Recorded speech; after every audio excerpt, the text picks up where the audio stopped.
Bonjour à tous, merci de votre fidélité à la première radio privée de Guinée Nostalgie, la légende, 24 heures sur 24. Nous sommes ensemble jusqu'à 10h, heure de Conakry, dans votre émission Face à l'info, une émission qui vous parvient du lundi au vendredi. Eh bien, comme annoncé, mesdames et messieurs, nous avons l'honneur et le privilège de recevoir ce matin le chef de file de l'opposition guinéenne qui est avec nous dans ce studio. Elhadji Mamadou Cellou Dalein Diallo a accepté de venir débattre avec nous des sujets d'intérêt national.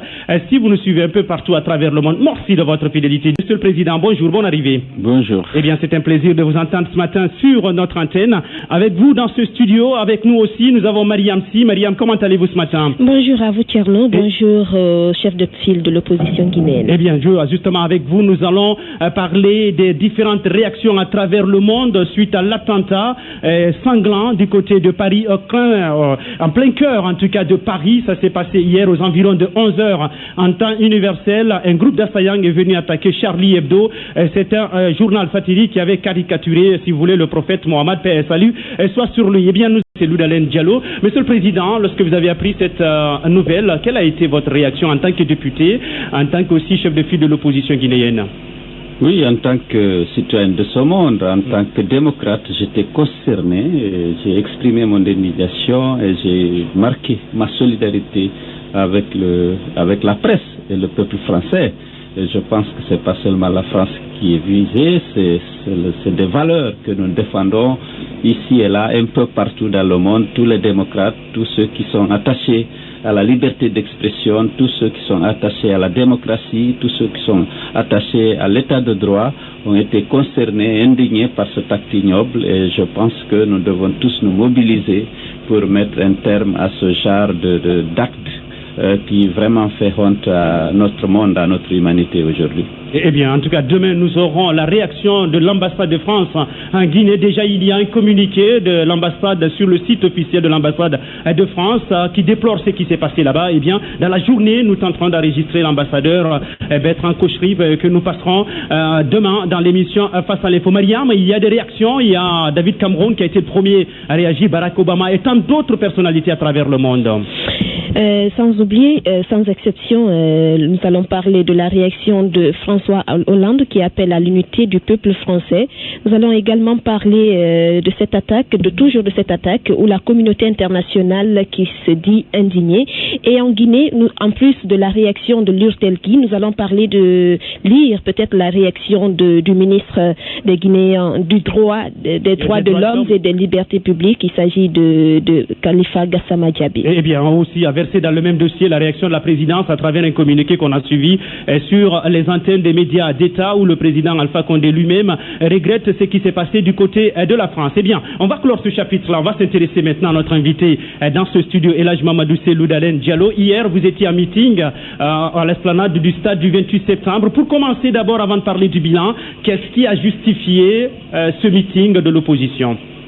Écoutez, comme vous le savez, nous sommes en quête de démocratie. Nous sommes en quête d'une élection libre et transparente à l'occasion de la présidentielle. Nous nous sommes retrouvés avec le pouvoir l'année dernière, même pas l'année dernière, en 2013. On est parvenu à un accord, il y a l'accord politique du 3 juillet 2013, et dont malheureusement les dispositions n'ont pas été respectées par le gouvernement. Dans cet accord, le gouvernement s'était engagé à faire plusieurs engagements. Oui. Le premier engagement, c'était d'abord naturellement d'éliminer complètement marque du système électoral guinéen. Le deuxième, c'était organiser aussi les élections communales avant la fin du premier trimestre 2014.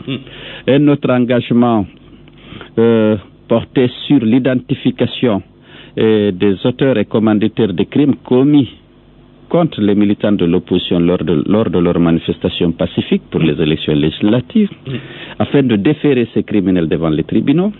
Et notre engagement était lié au dédommagement, à l'indemnisation des victimes des violences dont l'opposition avait été la victime, notamment les familles qui ont perdu des proches, les sympathisants de l'opposition ou ceux qui étaient considérés comme tels, dont les boutiques ont été vandalisées, incendiées par les forces de l'ordre avec l'appui des loupards du RPG. Tous ces engagements avaient été obtenus lors de ce dialogue. Malheureusement, ces engagements-là n'avaient pas été exécutés par le pouvoir.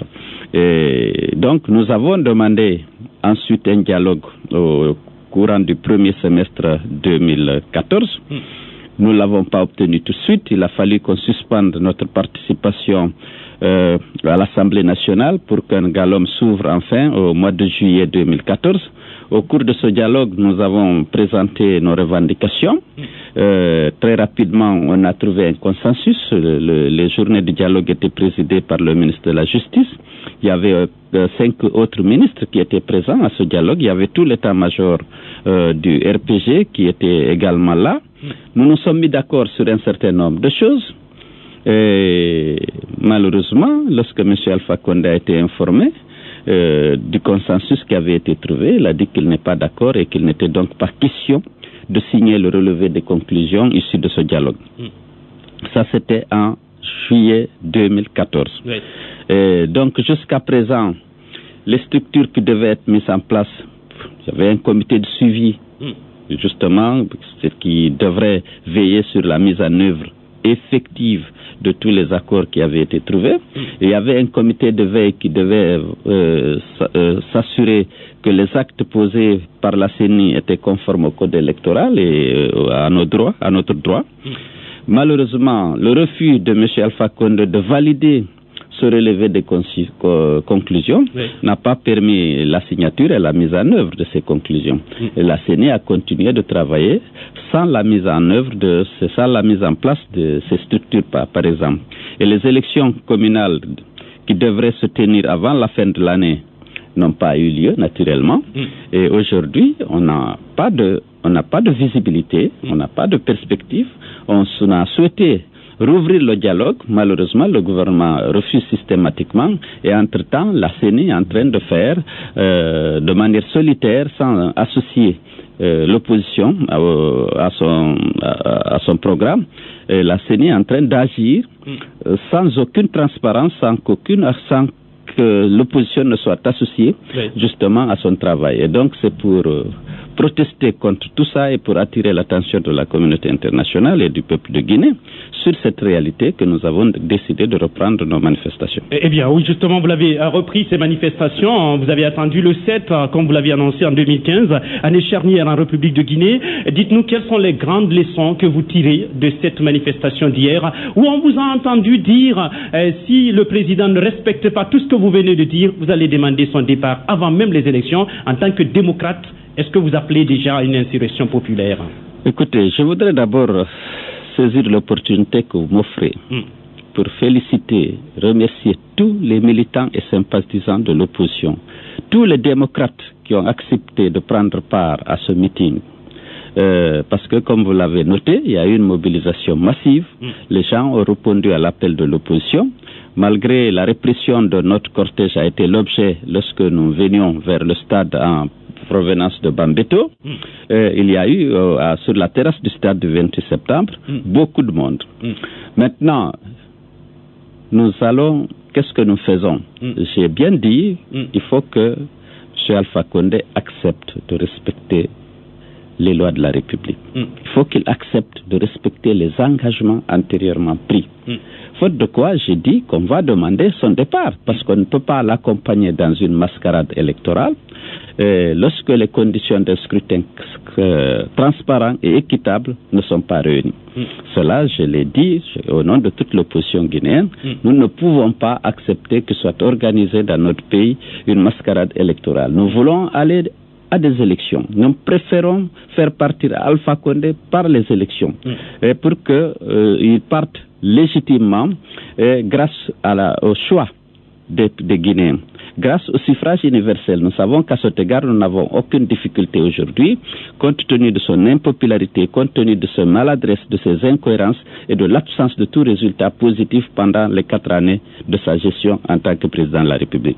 Mais si il voulait à tout prix organiser une mascarade électorale, il voulait continuer à violer la Constitution de la République, parce qu'il serait déjà rendu coupable d'une violation flagrante de la Constitution en tripatouillant un texte de loi qui avait été voté par le CNT et qui portait mise en place de l'institution nationale indépendante des droits humains. Bon, ça c'était le passage. Donc, ce que je dis, nous allons tout faire pour que les conditions d'une élection équitable, libre et transparente soient créées. Maintenant, si par la force il veut s'opposer à l'expression du suffrage universel, à l'organisation de cette élection libre et transparente, en ce moment, nous allons demander à la population de se lever pour exiger son départ. Et oui, Monsieur le Président Cellou Dalein Diallo, quel est le bilan que vous tirez de cela, de cette manifestation? Parce qu'au niveau des forces de l'ordre, on parle des blessés, même par balle. J'ai suivi hier sur votre antenne même, certaines parlaient de calibre 12 et tout ça, que les militants de l'UFDG auraient utilisé contre les forces de l'ordre. Vous, au niveau du parti, quel est, si vous voulez, le bilan que vous tirez de ces manifestations?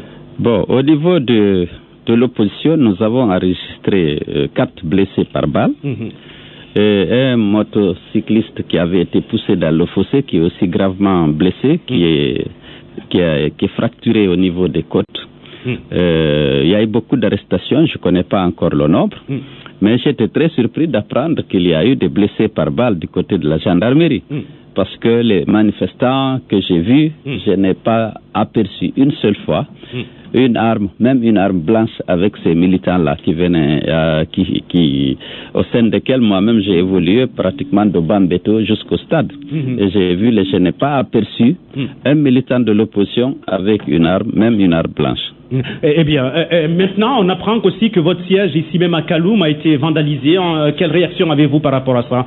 Oui, ça, je pense que c'est un peu une incitation du président de la République. Parce qu'il serait venu il y a quelques jours à la commune. Il a dit qu'on laisse l'UFDG s'installer dans la commune de Baloum sans réaction et que les gens prétendent le soutenir alors que l'UFDG est installé et les militants du RPG ne bougent pas. Et je pense que suite à cette déclaration, les gens sont en train de bouger et tous les jours, ils viennent régulièrement au siège, tout nouveau siège de l'UFDG pour essayer d'intimider les gens. Et on m'a dit qu'hier, ils sont venus là-bas justement vandaliser le siège. D'ici, après votre adieu, je dois me rendre pour constater les dégâts, si effectivement dégâts il y a. Eh bien, le siège, c'est ici même à Coronti. Si après constat, vous trouvez qu'il y a des dégâts, est-ce que vous entendez porter plainte ou pas? Oui, bien entendu. On portera plainte. On avait déjà porté plainte lorsque mon épouse était arrivée là et sa voiture a été vraiment agressée par des jets de pierre. Une plainte est déjà déposée parce que c'est les jeunes du RPG qui étaient en face qui avaient jeté des pierres sur la voiture, sur le cortège de mon épouse. Eh bien, Président Cellou Dalein Diallo, maintenant parlons de la suite que vous entendez donner concernant vos manifestations. Ici en Guinée, on avait laissé entendre que c'est lors du meeting qu'on allait annoncer le programme. Qu'est-ce qui va suivre? Est-ce que c'est des marches ou bien c'est des meetings encore pour faire réfléchir le pouvoir d'Alpha Condé? Écoutez, l'opposition va se retrouver, tirer les leçons de ce meeting d'hier et programmer les nouvelles manifestations. Mais on ne va pas s'arrêter à ce meeting, ça je puisse vous l'assurer. Nous allons nous retrouver et puis vous serez informés de la prochaine manifestation et de la forme qu'elle prendra. Est-ce que ce sera une marche, est-ce que ce sera d'autres meetings? Et vous serez très rapidement informés. Eh bien, les langues les plus dures vis-à-vis de l'opposition vous qualifient de dite républicaine, si vous voulez, cette opposition, parce que le pays traverse en ce moment une période de crise sanitaire et vous choisissez le moment pour organiser un meeting comme celui du stade du 28 septembre, le plan d'hier, et vous projetez encore d'organiser d'autres meetings et d'autres manifestations en République de Guinée alors qu'il y a l'urgence sanitaire. Écoutez, je pense que les manifestations continuent, même du côté du pouvoir. Très souvent, vous avez vu M. Alpha Condé l'autre fois à Mamou, au Fouta, à Bokeh, dans les îles, un peu partout, faire des meetings. C'est le président de la République, monsieur. Oui, le président de la République ne doit pas être exclu des contraintes et de l'urgence sanitaire. Si urgence sanitaire il y a, parce qu'il devrait donner l'exemple. Et je pense que ça y aura pas d'incidence, ça ne peut pas favoriser la propagation du virus Ebola dans la mesure où nous aussi, au moins, on a pris beaucoup de dispositions pour que les gens puissent respecter les consignes données par le ministère de la Santé dans dans le cadre de la lutte contre la propagation du virus Ebola. Mais, pour la journée d'hier, quelles ont été les dispositions que vous avez prises justement nous avons acheté beaucoup de chlore, beaucoup de seaux, et les gens se nettoyaient les mains au fur et à mesure. Dans la marche, notamment au niveau du stade, à tous les coins, il y avait des seaux où les gens venaient chaque fois se nettoyer les mains, et on incitait les gens aussi à le faire bien avant l'arrivée des leaders. Eh bien, pour clore ce chapitre politique, on va s'intéresser à l'intérieur maintenant de l'opposition républicaine. On apprend qu'il y a des bisbilles entre vous et Sidya Touré de l'UFR. Qu'en est-il réellement? Ou bien c'est de la polémique, ou bien il y a vraiment cette crise entre vous et Sidya? Je ne pense pas qu'il y ait de crise. Nous nous sommes retrouvés au sein de l'opposition. L'UFR et l'UFDG étaient toutes les deux présentes à la réunion qui a décidé d'organiser ce meeting à la terrasse du stade. M. Sidya Touré avait un représentant dans la commission d'organisation, l'UFDG également. Nous travaillons ensemble, nous sommes tous dans l'opposition. Peut-être qu'il ne faut pas ignorer que nous pourrions être des adversaires au premier tour, tout au moins.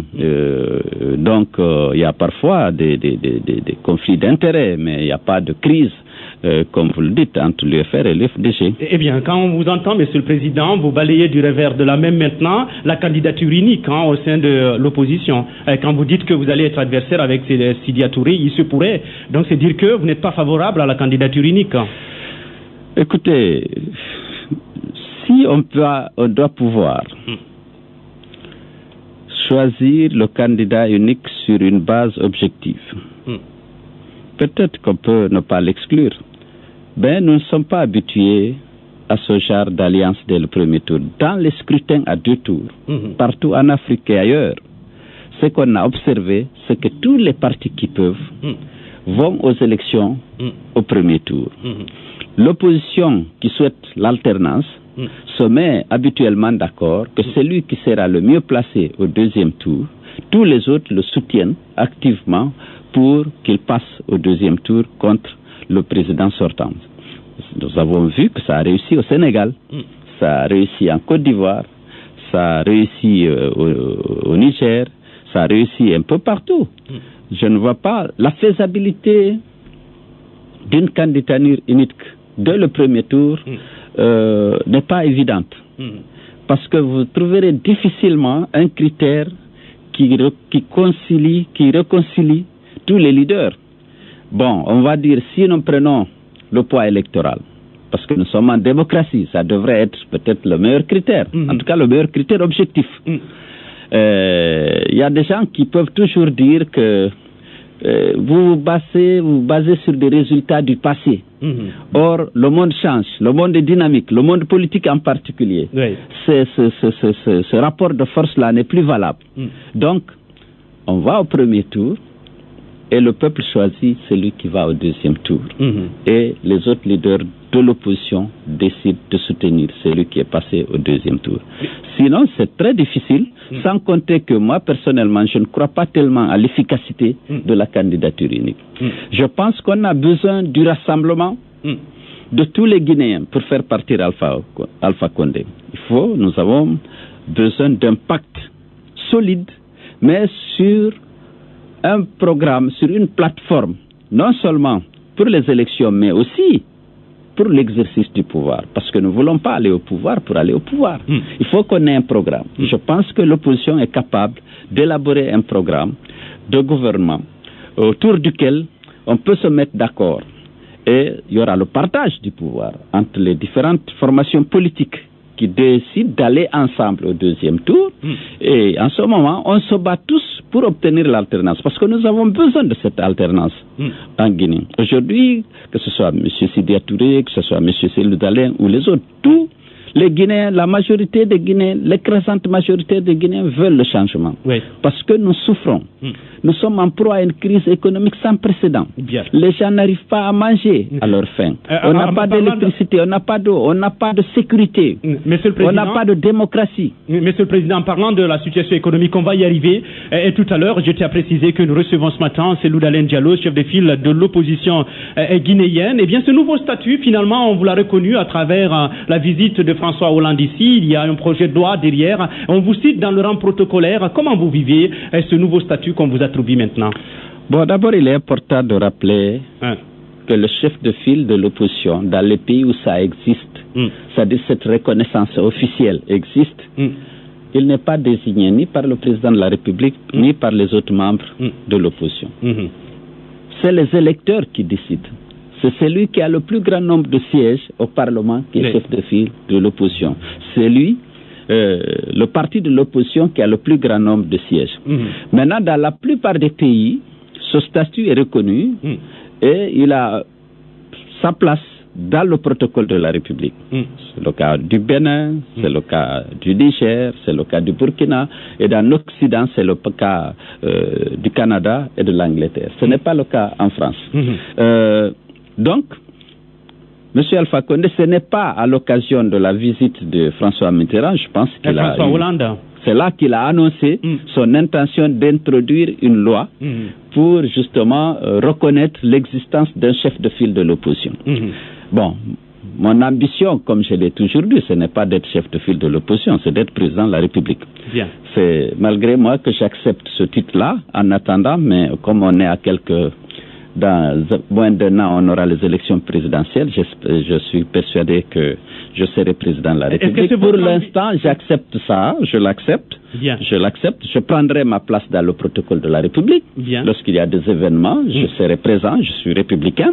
Bon, ce n'est pas trop important pour moi parce que je ne me suis jamais battu pour que ce statut soit reconnu, mais le peuple a donné à l'UFDG, au président de l'UFDG, ce statut en faisant en sorte que je sois le premier parti de l'opposition en termes de nombre de sièges à l'Assemblée, en termes de suffrages accordés lors de toutes les élections qui sont passées ces derniers temps-là. Eh bien, à suivre tout à l'heure dans le débat avec Cellou Dalein Diallo, qui est notre invité ce matin dans cette émission Face à l'info. La situation sanitaire, depuis plus d'un an, le pays est en train de traverser des moments difficiles concernant la fièvre hémorragique à virus Ebola. Récemment, eh bien, c'est sa région natale, notamment Lofuta, qui vient d'être touchée, l'Abbé. On parle même de son village d'Alain. Nous parlerons de cela à l'approche de solutions de l'UFDG, sa contribution, cette formation politique, et puis quelle alternative, parce qu'il se pose comme étant le candidat de l'alternative en République de Guinée. Et puis on parlera de la lecture économique qu'il fait de la Guinée, et pourquoi, qu'est-ce qu'il faut pour changer ce pays, changer et relancer la filière économique dans notre pays, parce que n'oubliez pas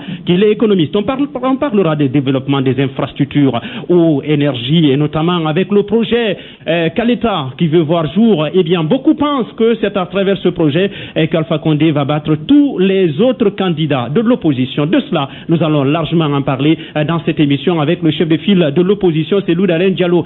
Monsieur le Président, pour clore ce chapitre une fois encore politique, vous l'avez dit, vous allez accepter d'aller dans le rang protocolaire, mais votre ambition, c'est d'être président de la République. Est-ce que c'est ce qui explique votre absence lors de l'arrivée des chefs d'État, notamment d'abord le Mauritanien Ould Abdelaziz, qui était venu au nom de l'Union africaine de la Mauritanie, mais il y a eu Boni Yayi et il y a eu aussi Mamadou Issoufou. Vous avez été invité, mais vous n'êtes pas venu. Oui, je suis venu la première fois à l'occasion de la visite du président de Mauritanie, qui est en même temps président en exercice de l'Union africaine, parce que ce jour-là, l'opposition avait à la même heure convoqué une conférence de presse.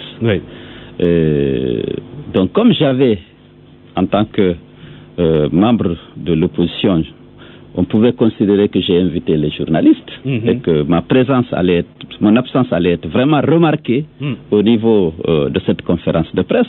Je dis que ce n'était pas correct d'inviter tous les journalistes guinéens à une conférence de presse et m'absenter. Donc je suis venu plutôt à la conférence de presse parce que nous devrions parler de choses extrêmement importantes et de la violation de la Constitution par la présidence qui a modifié la loi adoptée par le CNT qui concerne la mise en place de l'Institution nationale des droits humains. Mais on devrait aussi parler du meeting qu'on devait organiser le surlendemain. Oui. Donc je ne suis pas allé à l'aéroport, je suis venu plutôt à la maison de presse où j'avais invité les journalistes. Bien. La deuxième fois, c'était hier, naturellement, comme nous avions aussi invité les militants et sympathisants de l'opposition et d'ailleurs tous les démocrates guinéens à venir au stade. C'était pas décent que moi j'invite et que j'aille ailleurs. Et c'est pour ça que je n'ai pas été présent à l'aéroport le jour de l'arrivée du président mauritanien et des présidents du Bénin et du Niger. Eh bien, maintenant, on va parler de la situation sanitaire du pays. Depuis plus d'un an maintenant, le pays traverse la crise Ebola. En tout cas, ce virus continue de faire des victimes. C'est Louda Diallo. Un an après la gestion d'Ebola par le pouvoir d'Alpha Condé, quelle lecture avez-vous par rapport à ça? Non, je pense que la gestion n'a pas été responsable ni rigoureuse dès le départ. J'ai donné dans mon adresse au peuple de Guinée à l'occasion du Nouvel An l'exemple du Sénégal, du Nigeria et du Mali. Ces trois pays ont pris des mesures rigoureuses pour limiter, pour arrêter la propagation de la maladie dans leur pays. Ici, au départ, vous avez suivi même le conflit qui a failli naître entre Médecins Sans Frontières et M. Alpha Condé. Parce que qui était beaucoup plus préoccupé par l'image du pays pour les investisseurs étrangers que par l'éradication de la maladie au départ. Parce qu'il n'a pas pris la mesure de la gravité de l'épidémie pour prendre les dispositions qui s'imposent. Cette négligence au départ, naturellement, a porté des préjudices importants à la lutte menée contre la maladie, puisque finalement elle s'est diffusée dans tout le pays et dans certains pays de la sous-région à partir de notre pays. Bon, ceci dit, ce n'est pas jeter toute la responsabilité sur le pouvoir, mais il faut dire que le pouvoir a une responsabilité grave dans la gestion de l'épidémie. Et aujourd'hui, tous les Guinéens sont s'associent à la lutte. Même ils ne sont pas associés parce que l'opposition n'est pas associée par le pouvoir. Comme il y a de l'argent, des véhicules, des biens à gérer, naturellement, cette gestion aussi n'est pas rigoureuse, malheureusement. Mais aujourd'hui, tous les Guinéens sont debout pour lutter contre la maladie, malheureusement, compte tenu de laxisme, de l'impunité qui ont toujours régné au sein de notre administration. Et naturellement, nous risquons de perdre encore beaucoup de temps et subir naturellement beaucoup de préjudices du fait de cette maladie. Mais pour certains, c'est une aubaine. Il y a l'argent qui vient. Vous voyez que la Guinée a bénéficié de beaucoup d'argent. J'ai entendu le ministre des Finances en aide budgétaire 150 millions de dollars. C'est jamais vu. Mais si on regarde bien où est parti tout cet argent, vous allez vous rendre compte qu'il est beaucoup plus... Il a été beaucoup plus dépensé pour la réélection de M. Alpha Condé que pour la lutte contre Ebola. Parce que les ministres... En quoi ça a été dépensé dans le cadre de la réélection? Nous avons arrêté des visites des ministres dans les préfectures et dans les sous-préfectures. Des fois, ils oublient de parler d'Ebola. Ils parlent du bilan de M. Alpha Condé, de la nécessité de sa réélection, de ses talents, de ses compétences, et ils ne consacrent que 5 minutes à Ebola, et tout le reste, c'est le bilan élogieux de M. Alpha Condé et la nécessité de lui permettre d'achever son entreprise, son œuvre au profit de la Guinée. Il ne faut pas se faire. Et actuellement, l'argent et les équipements comme les véhicules qui arrivent, naturellement, ça va être utilisé, vous le savez, compte tenu de la manière dont c'est géré au profit de cette campagne. On est vraiment bousculé par le temps, Monsieur le Président, ça file vite face à l'info. Dites-nous maintenant, quelle est la contribution de l'UFDG dans le cadre de la lutte contre Ebola en Guinée? Oui, c'est d'abord la sensibilisation. On aime citer Télémélé comme étant un success story, mais à Télémélé, dès l'apparition de la maladie, l'UFDG s'est retrouvé. On a décidé d'envoyer nos députés. On a donné les moyens de faire le tour de toutes les sous-préfectures et d'aller expliquer à nos compatriotes vivant à Télémélé que Ebola était une réalité. Parce que vous savez, il y a une crise de confiance entre le pouvoir. Le pouvoir et sa RTG, les Guinéens n'y croient pas. Tout ce qui se dit là, les gens ont des doutes. Parce que c'est de là, on ne croit pas le menteur même lorsqu'il dit la vérité. Mais l'UFDG a contribué justement à sensibiliser les gens, à faire admettre que Ebola était une réalité dans notre pays pour que les gens prennent les dispositions et respectent les consignes données par le ministère de la Santé. Eh bien, maintenant, qu'est-ce que l'UFDG envisage comme solution dans le cadre de la lutte contre Ebola? En peu de mots, parce que le gouvernement, lui, il table à travers le comité de crise, où on retrouve l'OMS, des autres organisations sanitaires qui évoluent dans le pays. On parle de 60 jours à partir du 1er. Aujourd'hui, nous sommes le 8, et donc il reste 52 jours. Dans ce timing-là, qu'est-ce que l'opposition, notamment l'UFDG, compte apporter comme solution dans le cadre de la résolution définitive du cas Ebola en Guinée? Bon, écoutez, nous participons au sein de plusieurs associations de ressortissants, des ONG qui ont été créées dans le cadre de la lutte contre l'éradication de la maladie, mais à la clôture de la session budgétaire, nous avons encore réuni tous les députés de l'UFDG, ils sont 37, pour leur dire d'aller chacun dans sa circonscription et de sensibiliser la population et d'essayer d'apporter sa contribution avec nos fédérations, avec nos sections, avec toutes nos structures à la base, de participer à cette lutte contre Ebola. Ebola n'est pas là pour les gens du RPG, elle n'est pas là pour contre une région ou contre une autre. Ebola est contre toute la Guinée et contre tous les Guinéens. Et donc, nos structures à la base, nos responsables, nos militants doivent se mobiliser pour apporter leur contribution à l'éradication de l'épidémie. Eh bien, à l'image de Télémilé, il y a l'Abbé qui est touché à travers des sous-préfectures. On parle même de Dalin. Qu'est-ce que l'UFDG a fait depuis dans le cadre de la résolution, si vous voulez, d'Ebola dans cette région? Actuellement, déjà, nos députés sont là-bas. On a cotisé un peu de l'argent ici, d'abord dans le cadre des ressortissants de l'Abbé vivant à Conakry, et le président de l'UFDG a participé. Et nous avons demandé à nos structures, auxquelles on a envoyé quelques moyens, au niveau de la fédération, avec le député uninominal, ils vont se retrouver, essayer de faire. On avait acquis beaucoup de seaux ici et du chlore pour les populations de la baie. Beaucoup plus en tant que ressortissants, naturellement, de la baie, peut-être qu'en tant qu'UFDG, même si on a demandé à nos structures à la base de se mobiliser, on leur a envoyé quelques moyens pour essayer de contribuer de manière efficace justement à la lutte contre la propagation de la maladie. Et si je comprends, vous êtes dans le cadre de la mobilisation, pas dans le cadre de l'action maintenant? Oui, dans le cadre de la mobilisation et de la sensibilisation. Et l'action, ça va suivre quand? L'action... Déjà, la mobilisation, c'est une action. Oui, c'est une action. La mobilisation, la sensibilisation, les initiatives, les démarches. Oui. Je fais beaucoup de démarches compte tenu de mon audience auprès de certains opérateurs, ceci et cela, pour les sensibiliser, pour qu'ils contribuent justement à financer les opérations de sensibilisation contre Ebola. À l'occasion d'une de vos tournées à l'extérieur, vous avez été cité dans le cadre de la lutte contre Ebola. Justement, qu'est-ce que dans ce cadre-là vous avez pu apporter à la Guinée à travers vos nombreuses tournées à l'extérieur? Alors, chaque fois que j'ai rencontré les autorités des pays visités, chaque fois que j'ai rencontré les responsables des organisations internationales, j'ai lancé un appel pour que leur appui à la lutte contre Ebola soit accru et que cette lutte ne se limite pas seulement à l'envoi de ressources financières, qu'il participe aussi à la mise en œuvre du programme de riposte, parce que ça le rendra plus efficace. Compte tenu de la faiblesse de nos capacités, de nos administrations, j'ai demandé à ce qu'ils s'impliquent d'abord. J'ai rencontré Médecins Sans Frontières, j'ai rencontré le laboratoire Murieux, le président Murieux, j'ai rencontré beaucoup de personnalités.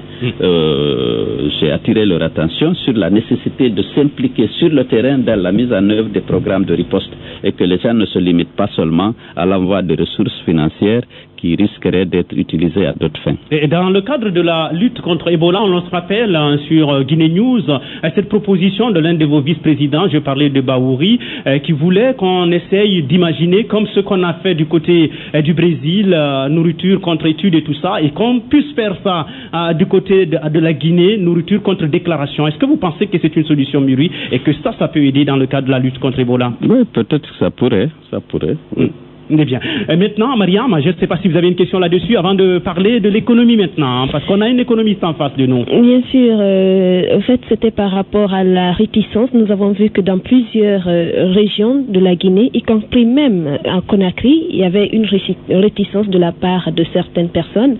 Mais est-ce que c'est le même cas du côté de l'Abbé, par exemple? Écoutez, je ne peux pas répondre directement à votre question. C'est pourquoi j'ai toujours accordé une importance capitale à la sensibilisation. Parce que si vous ne comprenez pas les raisons pour lesquelles vous devez adopter cette attitude pour renoncer à une habitude donnée, vous risquez de ne pas vous soumettre aux consignes. Il est important que les gens soient suffisamment informés des risques et des conditions de contamination de cette maladie pour qu'ils puissent, chacun puisse prendre ces dispositions pour éviter d'être contaminé, donc pour ne pas que la chaîne continue de s'accroître.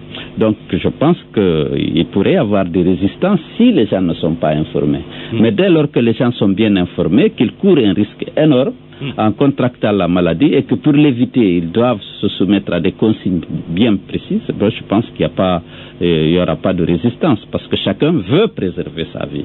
C'est un instinct, il y a l'instinct de conservation.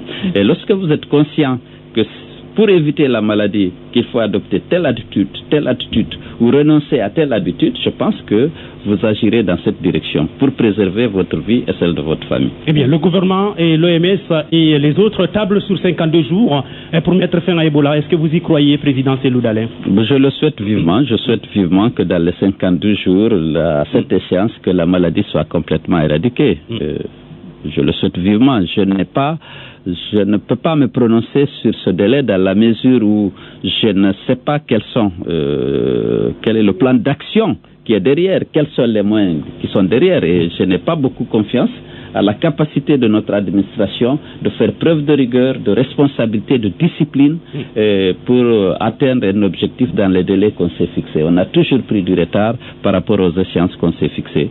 Je ne suis pas sûr qu'on puisse le faire, mais je souhaite vivement qu'on puisse le faire. Eh bien, Nostalgie Guinée, face à l'info, nous recevons ce matin Cellou Dalein Diallo, ancien Premier ministre du gouvernement de Guinée sous le magistère de Lansana Conté. Il a géré pendant plus d'une dizaine d'années l'administration guinéenne. Il s'y connaît mieux dans cette administration. C'est pour cela on va demander, après 4 ans, si vous voulez, bientôt 5 ans de gestion économique du pouvoir d'Alpha Condé, quelle lecture faites-vous de cette gestion, président Cellou Dalein Diallo? Je crois qu'on doit juger la qualité de la gestion par les résultats. Aujourd'hui, la tendance du gouvernement, c'est d'attribuer son échec à Ebola. Je ne suis pas d'accord. Il faut d'abord faire la part des choses. Pour montrer ses performances en 2011, ils ont toujours comparé les indicateurs à 2010. 2010 n'est pas une bonne année de référence. C'est l'année de la transition, des élections, et d'une mauvaise gestion.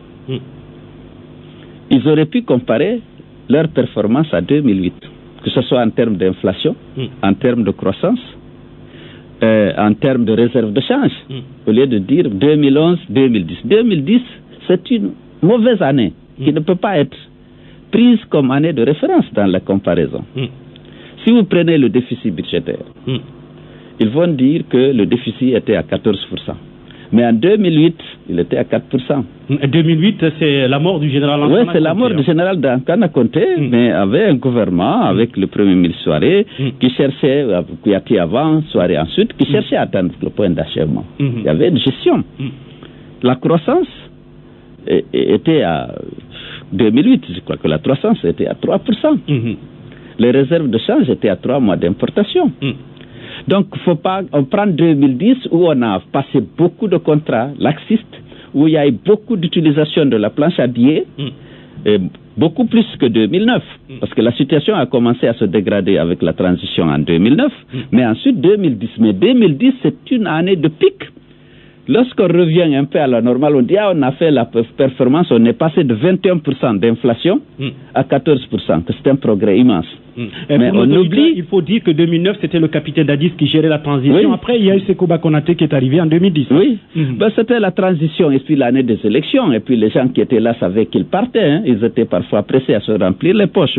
Bon, je ne vais pas les accuser, mais ce n'est pas une bonne référence. Regardez aujourd'hui, en 2013, la croissance, selon le Fonds monétaire international, a été de 2,3%. 2,3%. Lorsque la Sierra Leone à côté faisait 14,8%. Le Libéria 7%. La Côte d'Ivoire 9%. Le Burkina 7%. La Guinée en 2013 fait 2,3%. Mais qu'est-ce qui a manqué au gouvernement d'Alpha Condé? Non, attendez, c'est de la qualité des politiques publiques. C'est la qualité de l'école publique et la corruption. C'est-à-dire que l'environnement des affaires s'était déjà fortement dégradé par l'absence de visibilité de la part des investisseurs nationaux et locaux. Tout le monde avait peur, il faut attendre, parce qu'on avait vu arriver au pouvoir un communiste, un socialo-communiste qui voulait nationaliser les investissements, même dans le secteur minier, avant leur réalisation. Je vous donne un exemple. Dès qu'il est arrivé, il a mis en place un code minier. Il a dit que lui, il va défendre les intérêts de la Guinée. Dans ce code minier, il y avait une disposition qui obligeait tout investisseur, toute société minière installée en Guinée de céder 35% de son capital au gouvernement guinéen. Et après, dans l'accord transactionnel avec Rio Tinto, le gouvernement a dit qu'il sera propriétaire de toutes les infrastructures créées à hauteur de 51%. Bon, si vous prenez pour l'exploitation du Mont Simandou, on avait besoin de près de 20 milliards de dollars d'investissement. Alors, si la Guinée doit être propriétaire de 50%, ils ont dit bien, mais il faut qu'elle apporte les 10%. Il faut que la Guinée, donc, décaisse 10 milliards de dollars. Elle n'avait pas. Ça, ce n'était pas adopté au contexte économique du moment. C'est-à-dire, vous auriez pu, comme ils l'ont fait après, parce que lorsqu'ils se sont rendus compte que c'était de mauvaise politique, mais tardivement, la Guinée avait perdu l'opportunité de bénéficier de cet investissement qui était déjà en train de se mettre en œuvre. Lorsqu'ils ont décrété que l'État sera propriétaire de 51% d'un investissement qui n'a pas eu lieu. Donc, les partenaires ont dit, alors, vous apportez 51% du financement pour le chemin de fer, pour le port en eau profonde et pour toutes les infrastructures d'exploitation. Ça, c'était l'inexpérience et l'incompétence du gouvernement. Nous sommes arrivés, Alpha Condé est arrivé au pouvoir où la Guinée n'avait jamais été autant convoitée par les compagnies minières. Parce que le marché mondial attendait le minerai de fer guinéen, qui est l'un des plus riches du monde, encore inexploité. Il faut vous souvenir que dans les années 70, la Guinée était en compétition avec le Brésil. Lorsqu'on a créé Nemba Simandou, il fallait que les multinationales choisissent ou la Guinée et le Brésil. Ils ont choisi le Brésil. Et la Guinée ne pouvait pratiquement pas extraire et exporter son minerai de fer parce qu'il y a un marché dont la demande n'est pas élastique à l'infini. Donc, lorsque M. Alpha Condé est venu, tout le monde était prêt à investir, mais comme il a sémé la pagaille, en modifiant le code minier, en remettant en cause toutes les conventions, en les négociant dans des conditions souvent opaques, tout le monde a attendu et personne n'a investi. Et la seule usine d'alumine qui fonctionnait, comme il a remis en cause la transaction qui a passé cette usine à Fria, et que Fria n'était pas sûr d'être propriétaire de l'usine, et les Russes ont arrêté aussi l'exploitation. On a mis ainsi 3000 personnes au chômage. Il n'y a pas eu d'autres investissements. Alors, dans les autres secteurs, où, comme il avait eu les 750 millions de dollars, qu'est-ce qui s'est passé? Alors, prenons Caleta parce que vous voulez en venir. Caleta était un projet tout prêt. Ce qu'on appelle les études ADP, les APD, étaient déjà faits. Le financement avait commencé à être mobilisé sous la direction de la Banque africaine de développement qui a financé toutes les études préalables. C'est sous la transition ou sur le magistère? Donc ça a commencé au temps du président Conté. Et la Guinée même a pu apporter le projet à l'OMVG. Le coût du projet était à l'époque de 250 millions de dollars. Mais comme ils sont prêts à utiliser l'argent et à encaisser des commissions, ils ont sorti le projet là et ils ont fait un marché de gré de 550 millions de dollars pour la construction du barrage. Est-ce que c'était vraiment pour satisfaire les besoins en électricité de la population ou bien est-ce que c'était pour obtenir tirer les commissions liées à la surfacturation du projet? En tout cas, ils sont empressés de sortir le projet de l'OMVG, de le faire financer par les Chinois et de donner le marché de gré en doublant le coût du barrage. Bon, ça c'est des données qui existent, ceux qui ont le dossier le savent. Pourquoi on est passé de 250 millions de dollars à 550 millions de dollars? C'est vrai, il y a eu des volets qui ont été ajustés. C'est-à-dire la route Koubia-Tondon, qui n'existait pas dans le projet initial. Mais l'électrification de Badi n'existait pas, mais l'électrification de Badi, c'est presque $1 million d'un village. Vous comprenez? Et la route, ça peut faire peut-être 30 ou 40 millions de dollars, mais pas plus. Alors, les autres, c'est parti où? C'est la corruption. Bon, ça, c'est un volet au niveau de l'énergie. Mais au niveau de l'énergie, il n'y a aucun appel d'offres. Depuis qu'Alpha Condé est là, il y a eu plus de 500 millions de dollars qui ont été attribués. Mais c'est des marchés de gré à gré. Parce que les gens étaient pressés de passer des marchés de gré à gré avec des surfacturations et pour encaisser des commissions. Vérifier tous les marchés, que ce soit Asperbras, pour l'installation de 100 MW. Ça, c'était une société qui est une société introduite par le fils, qui a rapidement, on a passé le marché alors qu'elle n'avait ni les compétences, ni les capacités financières de réaliser le projet. Jusqu'à présent, on n'a pas les 100 MW alors que le projet devrait être livré en septembre 2012. Jusqu'à présent, il n'y a rien. Eh bien, on bousculé vraiment par le temps, Monsieur le Président Cellou Dalein Diallo. Mariam Sy, une petite question, parce que... Oui, nous avons une petite question de la part de Lamine Condé qui nous écoute depuis les États-Unis, qui dit ceci.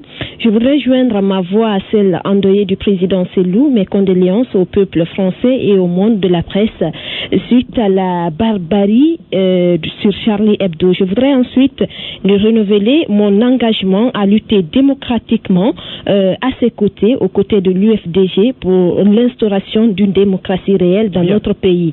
Comme depuis 4 ans, mon combat se renforce à la suite du meeting d'hier pour porter Monsieur Dalein au pouvoir ce 20 décembre 2015 par la grâce de Tout-Puissant et en plus des votes. Merci pour votre humilité pour la paix. C'est signé Lamine Condé depuis les États-Unis. Plutôt des mesures de satisfaction à l'endroit du président. Vous le connaissez, Lamine Condé?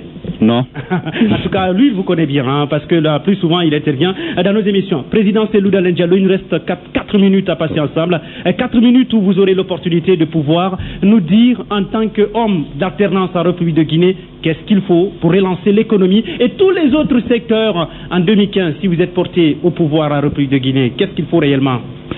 Il faut tout d'abord pour l'économie, pour l'unité de la nation, pour la restauration de la fraternité et de l'acceptation de l'autre dans notre pays, il faut l'état de droit, la République des citoyens. La Guinée est trop divisée aujourd'hui en tribus, en ethnies. Même les institutions ne sont plus crédibles.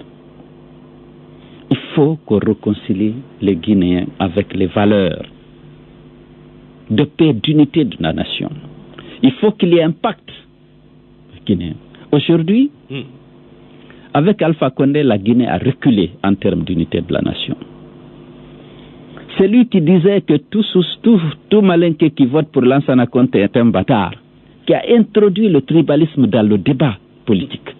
C'est lui qui a introduit. Les gens avaient honte de parler de communauté dans les campagnes électorales, parce que ce n'était pas décent.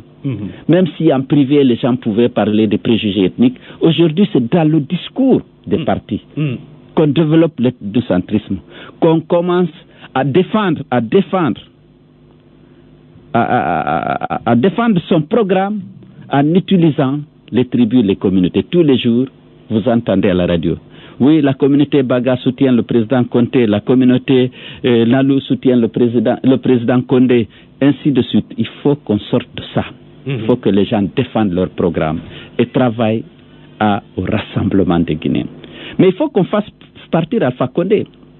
Pour le moment, il faut que les Guinéens se mettent ensemble, qu'ils soient rassemblés, qu'ils soient déterminés pour d'abord sauver la nation. Personne d'entre nous n'a choisi d'être Guinéen. Nous sommes tous des fils de ce pays. Il faut qu'on accepte ce fait de Dieu qui a fait de nous des Guinéens. Bien. Il faut que les Guinéens soient des républicains. Il faut qu'on se débarrasse de cet art de pensée ethnique, même en politique. Pour la politique, je disais que la solution, c'est l'état de droit. L'état de droit, c'est l'égalité d'abord des citoyens devant la loi, mais c'est ensuite ce qui permet de créer, de susciter la confiance des investisseurs, des Guinéens, des investisseurs étrangers, pour qu'ils investissent, créer des emplois, pour créer de la richesse. Nous avons le potentiel nécessaire. Aujourd'hui, on n'a pas confiance au système. Regardez les marchés de gré à gré qui pleuvent, au TP, à l'énergie, partout. il n'y a pas l'égalité des citoyens devant les marchés publics. Il n'y a pas l'égalité des citoyens, il n'y a pas l'égalité des chances dans l'accès à ces marchés. Égalité de chances dans l'accès à la fonction publique. Égalité de chances dans l'accès à la gendarmerie, à l'armée, à la police. Il n'y a pas de publicité. L'égalité de chances, il faut que tout le monde puisse compétir et qu'il y ait des critères objectifs et non sur des critères à la discrétion du président, du chef d'état-major lorsqu'on veut recruter des gens. Il faut la publicité et que les gens compétissent. Bien. Il faut que les Guinéens aient la même chance d'accéder au marché public, au recrutement dans la fonction publique, dans l'armée, dans la police, et qu'ils soient traités sur le même pied d'égalité au cordon douanier. Tous les opérateurs économiques, par exemple, doivent être traités sur le même pied d'égalité. Bien. Il est 10h à Conakry. La direction vient de nous accorder 30 autres minutes, président Cellou Dalein Diallo, à passer ensemble avec nous. C'est vrai, vous avez d'autres obligations qui vous attendent de l'autre côté. Eh bien, pour ceux qui nous suivent du côté de Bolivar FM, c'est vrai, l'heure de la synchro arrive à son terme, mais vous pouvez synchroniser, vous pouvez continuer, parce qu'on va demander tout à l'heure à Cellou Dalein Diallo l'appel qu'il a concernant les populations de Mamou, mais aussi de Dalaba et de tout le peuple de Guinée. On va parler des infrastructures routières fortement dégradées aujourd'hui. Vous avez géré ce secteur-là lorsque vous étiez ministre des Travaux publics, si je m'abuse, sur le magistère de Lansana Conté. Maintenant, ces routes sont fortement dégradées. Le président pense que c'est vraiment pas de qualité. Est-ce que vous avez donné comme preuve? Que répondez-vous à cela? Ou bien qu'est-ce qui occasionne, si vous voulez, la dégradation poussée de nos routes à travers le pays? D'abord, le président a eu à dire à plusieurs reprises que ces routes dégradées étaient conçues avec 3 couches et que le ministre Cellou Dalein que j'étais n'a fait exécuter que sur la base de 2 couches en empochant la valeur de la 3e couche. C'est de la calomnie. Je devais porter plainte contre le président de la République pour cette calomnie. Mais pourquoi vous ne l'avez pas fait? Je vais le faire. Il semble qu'on lui a dit que mon prédécesseur avait conçu les routes avec les 3 couches et que moi, dans l'exécution, j'ai détourné la 3e couche. Je m'inscris en faux et je demande catégoriquement, je demande un audit. Parce que toutes les routes dont j'ai assuré le suivi, la maîtrise d'ouvrage, elles sont là, on peut les identifier. Vous prenez, commençons par ce qui est plus proche. La 2x2 voie Tombo-Bessia. L'autoroute. Ça a été sur un financement, Agence française de développement, BAD, Fonds saoudien, Fonds cohétien, Banque islamique de développement. Non, la Banque islamique de développement, non, elle n'avait pas assez. Les études ont été menées. Les caractéristiques du projet ont été définies. Les appels d'offres ont été lancés. Ces appels d'offres ont été dépouillés par la commission interministérielle qui en avait la compétence. Le marché a été attribué. Je mets au défi quiconque va prouver que la réalisation était différente de ce qui était étudié. Prenez la route Kouroussa-Kankan, financée par le Fonds européen de développement. Et dont le contrôle des travaux a été assuré par Louis Berger International et la réalisation par l'entreprise Salini, ainsi que la construction du pont sur le Niger à Yirikiri. Là aussi, je demande qu'un audit soit fait avec la participation de l'Union européenne qui a financé le projet. Parce qu'on va montrer que les affirmations de M. Alpha Condé sont sans fondement. C'est des contre-vérités qui visent simplement à discréditer un adversaire politique. Je voudrais qu'on se mette ensemble et qu'on demande à l'Union européenne de mettre en place une commission d'audit pour mettre en évidence la cohérence entre la route réalisée et les études qui ont été menées et qui sont financées par cette institution. Vous prenez la route Kankan, Kouremale, 217 km. Le premier lot, Kankan-Djelibakoro, a été exécuté par Salini et par Astaldi sur financement du Fonds européen de développement. Encore le même Fonds européen de développement. C'est 85 km. Et là aussi, qu'on fasse l'audit, parce que la route est là, elle est encore neuve. Après, il y a eu Djelibakoro, Doko, 85 autres kilomètres. qui a été financé par les fonds arabes islamiques, la BID, le fonds saoudien, le fonds kossien, la BADEA. Là aussi, on peut vérifier. Il y avait une mission de contrôle.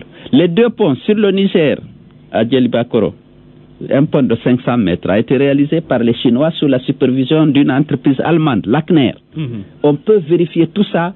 Et si on le vérifie, on trouvera que ce qu'Alpha Condé a affirmé, c'était des contre-vérités juste pour discréditer l'adversaire redoutable que je suis contre lui aux élections présidentielles. Ça n'a aucun sens. Si c'est mon prédécesseur qui lui a dit, le vieux Célou, mais certaines études ont été menées lorsqu'il était là.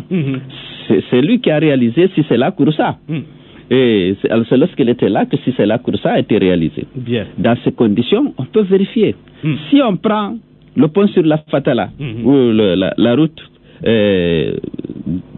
du Breka-Bofa, là aussi, les entreprises qui ont réalisé cela, les missions de contrôle là, les bailleurs de fonds là, je veux demander qu'un audit soit fait pour justement mettre en évidence la cohérence entre le projet exécuté et le projet étudié. Et ça, c'est vraiment de la diffamation, c'est de la calomnie du président de la République contre son adversaire politique. Eh bien, on vous sent un peu offensif. Ce matin, Cellou Dalein Diallo, qu'est-ce qui explique ça? Non, il n'y a rien. C'est que lorsque vous êtes accusé de choses dont vous n'êtes pas coupable, ça vous révolte. Bon. Ça n'a aucun sens. Ça ne peut pas se passer comme ça. Il n'y a pas 3 couches. Actuellement, il y a des normes CEDEAO pour les routes. On va vous dire que c'est une couche de base de 18% de concassé. Une couche en béton bituminé de 3 cm. Avec des accotements de 1,50 m. Voilà les caractéristiques d'une route. C'est une largeur de la chaussée de 7 mètres. Toutes les routes là dont je parle, en dehors de la route Kouroussa-Kankan, parce que le crédit était faible, il y a une route de 6 mètres. Mais toutes les autres routes, c'est 7 mètres, avec les caractéristiques que je viens de dire. La route Labé-Tamba qui est en cours d'exécution, c'est la même chose. Eh bien, qu'est-ce qui explique la forte dégradation de nos routes à l'intérieur du pays, et voire même dans la capitale, vous qui êtes ingénieur à ce niveau? Je ne suis pas ingénieur, je suis un économiste. Les routes se dégradent lorsqu'elles ne sont pas suffisamment entretenues. Ben, une route a une durée de vie. Si vous prenez la route Conakry-Mamou, qui a été réalisée pratiquement en 1985 par Bourdin et Soussé. Depuis 1985, maintenant, vous avez 30 ans. Il faut nécessairement la refaire. Il y a une durée de vie, la route ne peut pas être éternelle. Maintenant, en fonction de la nature du sol et des caractéristiques de la route, l'investissement, eh bien, les durées de vie peuvent varier. Mais l'étude qui doit mettre en évidence la rentabilité économique de la route doit définir le coût aussi de la route. Si le coût de la route atteint un certain niveau, compte tenu du niveau de trafic, la rentabilité n'est pas là. Et donc, il y a beaucoup de contraintes dans les études de route, mais les dossiers sont OTP. Soit Alpha Condé raconte ce qu'il dit des choses dont il n'a pas la maîtrise, ou c'est volontairement fait pour juste essayer de salir l'image de son adversaire. 10h07 à Conakry face à l'info exceptionnellement. Nous allons aller jusqu'à 10h30 grâce à la disponibilité de notre invité qui est avec nous dans ce studio, Cellou Dalein Diallo. Nous allons parler du sport tout à l'heure, mais bien avant, on va parler de l'éducation. Président, après 4 mois, bientôt 4 ans, bientôt 5 ans que le président Alpha Condé arrive au pouvoir, de ce quoi un professeur de droit, comment vous trouvez le système éducatif guinéen? Est-ce qu'il a régressé à votre goût ou bien il n'a fait que progresser? Écoutez, je n'ai pas vu de progrès. Dans le programme de l'UFDG, la deuxième priorité, c'était le secteur éducatif. Parce qu'il est important pour le présent et pour l'avenir de notre pays. Mettre en place un système éducatif performant, vraiment, ça fait partie des objectifs majeurs que l'UFDG s'était fixé. Parce que nos jeunes ont un handicap. La qualité de l'enseignement dispensé depuis la révolution culturelle en 68. Le niveau de l'éducation et de l'enseignement a baissé fortement. Au point que les jeunes Guinéens, lorsqu'ils sortent, ils sentent qu'ils ont un handicap face aux autres étudiants, africains ou non, qu'ils rencontrent dans les universités nord-américaines, asiatiques ou européennes. Je pense qu'on a besoin d'un enseignement de base solide, plus solide. Nous avons besoin d'un enseignement professionnel, plus pointu, en adéquat, qui peut former des jeunes pour rendre l'offre d'emploi en adéquation avec la demande. Aujourd'hui, vous savez, avec la libéralisation prônée par le général Lansana Conté, le BTP a explosé dans notre pays, mais vous savez bien que tous les ouvriers, la plupart des ouvriers, maçons, plombiers, électriciens, venaient des pays d'à côté, du Sénégal, de la Sierra Leone et du Ghana, parce qu'on n'avait pas des agents techniquement bien formés pour faire face à la demande des bâtiments qui a explosé après la libéralisation de l'économie à partir de 1985. Et donc, je pense qu'on a besoin d'un système éducatif performant qui respecte le nombre d'élèves par classe, le suivi, la rigueur, pour mettre un terme au laxisme et à l'impunité qui prévaut dans toute l'administration, y compris dans l'administration scolaire. Parce que beaucoup de fonds aussi ont été investis au niveau du secteur de l'éducation. Il y a eu le PAS, il y a eu le PT, il y a eu les bailleurs de fonds nous ont beaucoup accompagnés dans la modernisation de notre système éducatif. Mais compte tenu de la qualité de la gouvernance dans ce système, les résultats ont été en deçà des objectifs préalablement fixés. Donc je pense que jusqu'à présent, je n'ai observé aucun changement. Nos universités, c'est le même laxisme. Les examens, l'année dernière, le trafic des épreuves, on a assisté à la même chose. Il n'y a pas de rigueur, il n'y a pas de sanction, il n'y a pas d'amélioration, vraiment, à mon avis, du système éducatif guinéen. Eh bien, vous le revendiquez le plus souvent, votre amitié longue avec le général Lansana Conté. Vous avez appartenu à son administration. Aujourd'hui, le système éducatif, vous-même, vous l'avez reconnu, il n'a pas de niveau, pourrait-on dire. Est-ce que vous ne vous sentez pas coupable un peu de ce qui arrive à ce système éducatif, le deuxième régime? Vous l'avez vécu, c'est vrai, vous n'avez pas eu de poste ministériel en tant que ministre de l'Éducation, mais vous étiez là, vous étiez un ami du général Lansana Conté. Pourquoi vous n'avez pas pu mettre votre politique à l'époque? Écoutez, j'étais ministre de général Lansana Conté.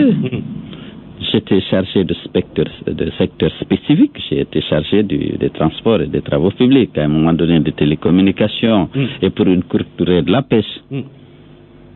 Partout où je suis passé, je me suis employé à créer les bases d'un développement de ce secteur. Parce que j'ai essayé d'abord partout de rédiger, de faire adopter une lettre de politique. Qu'est-ce que l'État fait dans le secteur? Parce que si on ne sait pas, chaque ministre vient et essaie de mettre en œuvre sa politique, ça ne marche pas. Il faut que le gouvernement ait une politique et une stratégie sectorielle pour chaque secteur. Il faut qu'il y ait un document de référence à partir duquel chaque ministre doit travailler. On peut le modifier si on sent le besoin, mais il faut qu'il y ait un guide. C'est ce qu'on appelle la lettre de politique et un document qui définit donc la politique du gouvernement dans le secteur ainsi que les stratégies à mettre en œuvre pour atteindre les objectifs assignés au ministère. Au ministère du Tourisme, dès que je suis arrivé, j'ai élaboré un plan directeur du tourisme. Je n'ai fait qu'un an au tourisme, mais j'avais ce document avec l'assistance technique de l'Organisation mondiale du tourisme. J'ai élaboré un document. Qu'est-ce qu'on peut faire dans ce tourisme-là? Quel est le rôle de l'État? Quel est le rôle du secteur privé? Quels sont les objectifs à moyen terme? Quels sont les objectifs à long terme? Au niveau des travaux, au niveau des transports, des travaux publics, mon précédent avait déjà élaboré et lancé la formulation d'une lettre de politique routière. J'ai contribué à l'achever et puis on l'a présenté au gouvernement, on l'a adopté. Au niveau de la pêche aussi, j'ai fait que 8 mois, mais lorsque j'ai vu qu'il n'y avait pas de lettre de politique, quelles sont les priorités, qu'est-ce que l'État doit faire, qu'est-ce que le secteur privé doit faire, j'ai demandé, avec l'appui de la FAO, la rédaction d'une lettre de politique, parce qu'il y avait une LPDA, une lettre de politique de développement agricole, mais il n'y avait pas une lettre de développement de la pêche, pour savoir qu'est-ce qu'on fait et quelles sont les priorités. Il fallait marquer clairement que la priorité du rôle de l'État, c'est la protection des ressources. La lutte contre... Voilà. Et qu'est-ce que le secteur privé veut? La pêche, ça devrait être domaine du secteur privé. Mais la réglementation et le suivi du respect de cette réglementation, c'est ça qui devait être le rôle de l'État. La surveillance et... Pour répondre à ma question, Président Selou, c'est dire que vous n'avez pas les coups de franche pour pouvoir influer dans le domaine éducatif. Non, je n'ai pas eu les coups de franche. Oui, ce n'était pas aussi mon secteur. Vous savez que chaque ministre est très jaloux. Le président était votre ami. Chaque ministre est très jaloux. J'étais étonné, j'étais Premier ministre, où lorsque j'étais à un moment donné, on a soumis un programme au Conseil, on a dit qu'il fallait casser les cabines. Casser les cabines des étudiants à l'université pour les transformer en classe. Oui. On s'est retrouvé avec beaucoup de bacheliers, il n'y avait pas de place. On a dit qu'est-ce qu'on fait? Il dit casser les cabines. On casse les cabines, ça ne pouvait absorber que 30% des nouveaux bacheliers. Moi, j'avais en tant qu'ancien ministre de TP, il y avait la base la base vie de Astaldi dans le cadre de la construction du pont sur la Fatala. Oui. On a dit non, il faut prendre l'école nationale de police. Mais la planification n'existait pas. Parce que c'est plus facile de planifier l'éducation que d'autres secteurs. Oui. Tu sais que ceux qui sont aujourd'hui en terminale, ils vont dans 3 ans, 4 ans, ils vont être à l'université. Il n'y avait aucune planification. C'est en octobre que le Conseil des ministres a lu pour dire où on met nos étudiants admis au bac. Il n'y avait rien de prêt. On ne pouvait pas construire. Vous comprenez, j'ai déploré l'absence de planification et finalement vous allez entasser 1000 étudiants dans un amphi avec des professeurs au niveau discutable parfois et puis voilà, le résultat c'est que vous allez avoir sur le marché un étudiant avec un diplôme qui n'intéresse pas les entreprises qui embauchent. Bien, Mariam. Nous avons beaucoup de messages à travers le monde qui nous parviennent. Nous avons le message de Lamine Condé qui dit toujours qui demande quel a été le bilan de la tournée de El Hadj Cellou Dalein Diallo aux États-Unis en termes d'adhésion. Bon, écoutez, je n'ai pas les statistiques ici, mais il le sait que beaucoup de gens, peut-être y compris lui-même, je me souviens peut-être que de lui, il y a beaucoup de gens qui sont venus à l'occasion de mon passage marquer leur adhésion à l'UFDG. Beaucoup. Je n'ai pas la liste exhaustive, surtout à New York, à Chicago. Justement, voilà. À Washington, où réside Lamine Condé. Eh bien, je voulais dire, est-ce que c'est le mot guéret qui a fait qu'il y a beaucoup d'adhésion derrière? Non, c'est pas le mot guéret. Bon, il y a eu une déformation. Bon. Vous savez, le RPG en matière d'humeur et de déformation des propos tenus par les adversaires, ils ont du génie. Et récemment, j'ai appris, lorsque j'étais en Italie, que j'ai dit que le peuple de Guinée est sauvage. Je l'ai dit à la conférence de presse. La seule fois où j'ai utilisé le mot sauvage dans mon discours, c'est parler de répression sauvage dont les manifestations de l'opposition ont été l'objet en 2012 et 2013. Et on a dit que j'ai dit que le peuple est sauvage. C'est la répression sauvage qui a été employée par vous. Eh bien, il nous reste pratiquement 14 minutes à passer ensemble dans cette émission. Face à l'info, on vous donnera 10 minutes pour parler de l'UFDG. Mais 4 minutes avant les 10 minutes, président Cellou Dalein Diallo, il y a nos 2 sélections nationales qui sont qualifiées dans le cadre du sport. Je ne sais pas si vous êtes trop footeux ou pas, mais il y a les cadets et les seniors qui ont reçu le drapeau des mains du président Alpha Condé, qui a dit déjà, eh bien, c'est la série sous le gâteau. Même si vous ne gagnez pas le trophée, vous êtes qualifiés. Nous, ça nous suffit. Est-ce que vous êtes beaucoup plus exigeant au niveau de ces cadets? Je suis plus ambitieux. J'ai plus d'ambition qu'Alpha Condé pour la Guinée. Je veux que les jeunes nous rapportent la coupe ici. Cette coupe attendue depuis que nous avons commencé à participer à la CAN. Pourquoi pas? Je pense qu'il faut encourager les jeunes. Ce n'est pas une exigence. C'est vraiment une ambition que nos joueurs devraient se donner pour dire que, et j'ai entendu l'un d'entre eux dire que la coupe sera ramenée en Guinée. Et vraiment, je les encourage à nous ramener la coupe parce que, vous savez, la coupe, ça va être aussi un facteur de réconciliation des Guinéens. Il y a tellement de choses qui nous divisent que ce qui nous unit, il est important que ces choses-là aussi soient mises en avant. Et si nous avions la coupe, je pense que ça va... N'est-ce pas là un point positif du président Condé dans le cadre de la conquête du pouvoir en 2015? Le fait que le Sili soit qualifié, le Sili n'appartient pas à Alpha Condé. Non, les 2 trophées, je veux dire, quand les 2 trophées vont arriver là. Parce que ça va être une première. Hein? Non, ça ne va rien changer. Je pense que les Guinéens, ça ne va rien changer. Ils vont ressentir la satisfaction d'avoir eu la coupe, mais ce ne sera pas le fait d'Alpha Condé, ce ne sera pas le fait de Cellou Dalein, c'est le fait des joueurs qui se seraient battus et qui auraient donc remporté cette victoire que nous souhaitons tous pour la Guinée. Ça ne va rien changer. parce que les gens ne vont pas manger plus, ils n'auront pas moins de moustiques le soir, ils n'auront pas plus d'électricité parce qu'on a la coupe. Bon, ceci dit, il y aura une satisfaction morale, l'homme ne vit pas que de pain, les Guinéens seront heureux, mais ça ne sera pas l'actif d'Alpha Condé ni de Cellou Dalein ou d'un parti politique quelconque. Eh bien, une confidence, président Cellou Dalein Diallo, on a appris que quand le Sili joue, vous vous enfermez dans la chambre avec madame, vous suivez le match, pas de dérangement. Est-ce que c'est le cas? Ce n'est pas le cas, j'aime suivre ça avec beaucoup d'amis. Je suis le football, je ne m'enferme pas sur, je suis avec d'autres personnes pour partager la joie lorsqu'il y a des exploits. Voilà. Eh bien, lorsqu'il y a des exploits, espérons que le Sili national de Guinée fasse des exploits. En tout cas, ce Sili senior, lui, il est au centre wellness en ce moment à Casa, où il doit jouer lundi, plutôt le 11, un match amical contre l'équipe olympique marocaine. Et puis, juste derrière le 13, ce sera contre les Lions de la Teranga du Sénégal pour une qualification éventuelle. Eh bien, président Cellou Dalein Diallo, la dernière question avant de parler de l'UFDG. On ne vous a pas trop entendu suite à l'altercation entre vous et le président Alpha Condé. C'était ici à la Camayenne, lorsqu'il y avait un symposium pour commémorer le 6e anniversaire de la tragique disparition du général Lansana Conté. Paraît-il que vous avez joué aux sapeurs-pompiers là-bas pour que le président puisse passer son discours et qu'après qu'il puisse partir et que vous puissiez continuer votre discours. Qu'est-ce qui s'est passé entre vous et Alpha Condé? D'abord, il n'y a pas eu d'altercation. Bon. Ensuite, je n'ai joué aucun rôle de sapeur-pompier. Monsieur Alpha Condé est venu, c'est le président de la République, j'ai arrêté mon discours. J'ai cédé mon fauteuil et puis après il est venu délivrer son message qui n'était pas long. Il est parti et j'ai continué mon discours. Et il vous a appelé sur le fauteuil présidentiel, paraît-il. Vous êtes assis ensemble? Non, c'était le fauteuil que j'occupais. J'étais pas sur le même fauteuil, j'étais juste dans le fauteuil à côté du sien. Eh bien, maintenant on va parler de l'UFDG. Pendant 10 minutes, pas de questions. Comment il se porte l'UFDG? C'est la seule question. L'UFDG se porte bien. Vous-même, vous avez eu la possibilité de le constater. La mobilisation des militants de l'UFDG pour assister à ce meeting géant que l'opposition républicaine a organisé sur la terrasse du stade du 28 septembre. Aujourd'hui, partout dans le pays, nos fédérations, nos structures à la base se sont préparées pour les échéances électorales futures, pour d'abord contrôler le maximum de mairies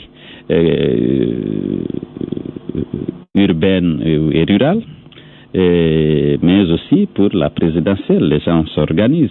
Aujourd'hui, nous sommes en train de finir un programme de renouvellement de nos bureaux, de nos sections. Nous allons passer bientôt au renouvellement des fédérations avant de convoquer le congrès national, peut-être au mois de mars ou avril. Eh bien, au mois d'avril, mai. En parlant de l'UFDG, il y a cette nouvelle tragique par rapport à la disparition du patron de la session Motard.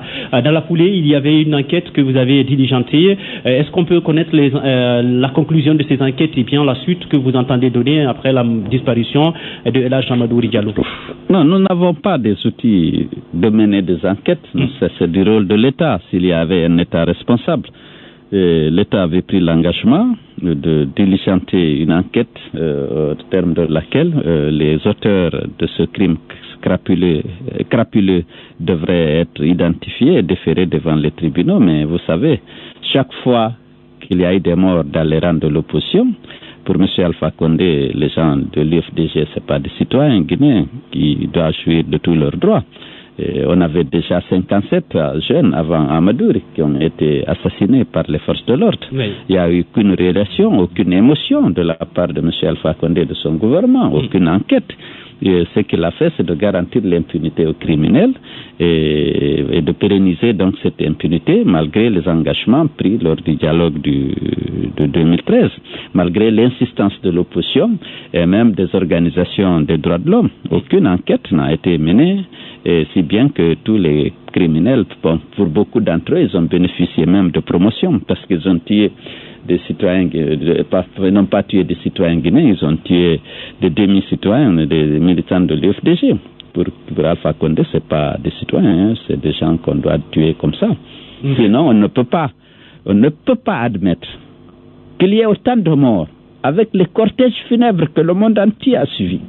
Aucune disposition n'est prise par l'État, par le gouvernement, pour identifier les coupables. Lorsqu'on est président de tous les Guinéens, on doit défendre les droits humains. Le premier droit de l'homme, c'est le droit à la vie. voyez, récemment, il y a eu un mort au Gabon lors des manifestations. Quand même, toute la communauté gabonaise s'est émue et des dispositions étaient envisagées pour identifier les criminels.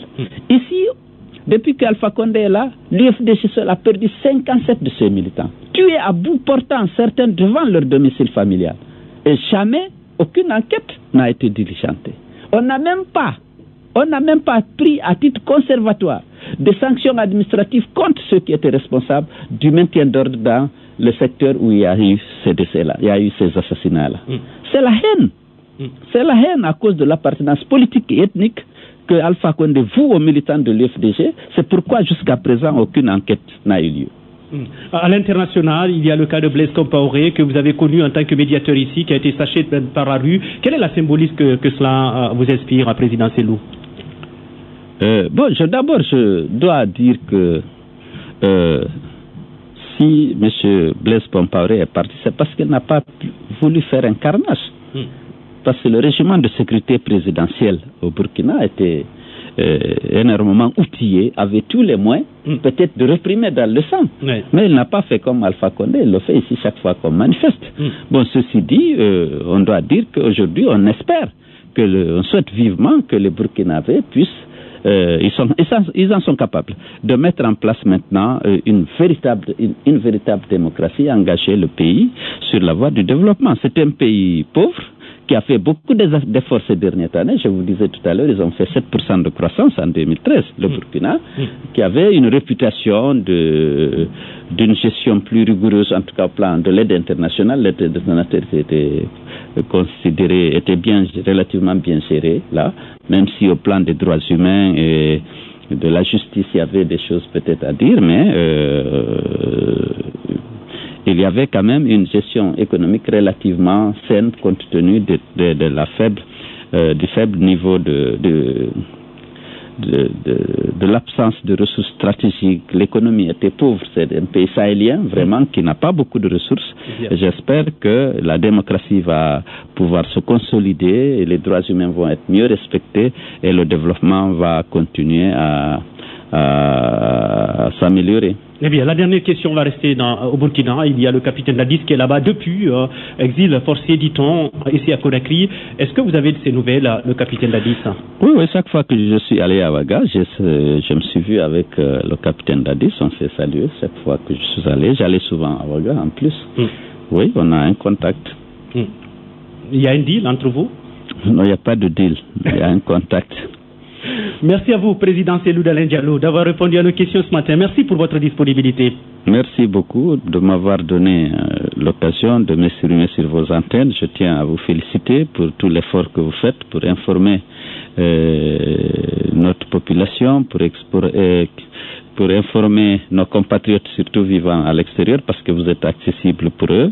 Et je vous félicite de favoriser ici le débat sur vos antennes. Encore une fois, l'absence de débat est source de conflit, donc vous contribuez à la préservation de la paix. Et je souhaite à vous et à tous vos auditeurs une excellente année 2015. Eh bien, il y a un auditeur de Mamou. J'avais promis que vous alliez passer un message pour eux, ceux de Mamou et de Dalaba. Oui, Mamou et Dalaba, qui sont considérés comme les fiefs de l'UFDG. M. Alpha Condé, dans le cadre de l'organisation de l'anniversaire de l'indépendance, a fait quelques investissements là-bas. Il pense aujourd'hui avoir récupéré Mamou et Dalaba. Bon, je sais qu'il se trompe, mais bon, laissons-le se tromper, c'est mieux. En tout cas, je compte sur eux, je suis fier d'eux, je sais qu'ils sont constants et qu'on n'achète pas leur conscience et qu'ils sont des militants déterminés de l'UFDG à assurer notre victoire en 2015. Mais avant, lors des élections communales, je sais que toutes les communes de la région administrative de Mamou vont être contrôlées par l'UFDG, il n'y a pas de doute là-dessus, malgré toutes les politiques de division que M. Alpha Condé essaye de mettre en œuvre dans cette région pour diviser le pays, à Roundé et Foulassoudi, pour essayer d'acheter des consciences, parce qu'il y a actuellement une forte offensive sur le Fouta, sur la Moyenne-Guinée, et en s'appuyant sur les infrastructures qui ont été réalisées dans le cadre de cet anniversaire qu'il a voulu organiser à Mamou. Mais je n'ai pas d'inquiétude, je sais que je peux toujours compter sur vous, sur votre engagement pour l'avènement de notre pays d'une société démocratique respectueuse des droits de l'homme. Eh bien, là, c'est le Premier ministre de Guinée, Cellou Dalein Diallo, président de l'UFDG, député à l'Assemblée nationale, chef de file de l'opposition, était notre invité ce matin dans cette émission Face à l'info. Une fois encore, merci, Président Cellou. Merci.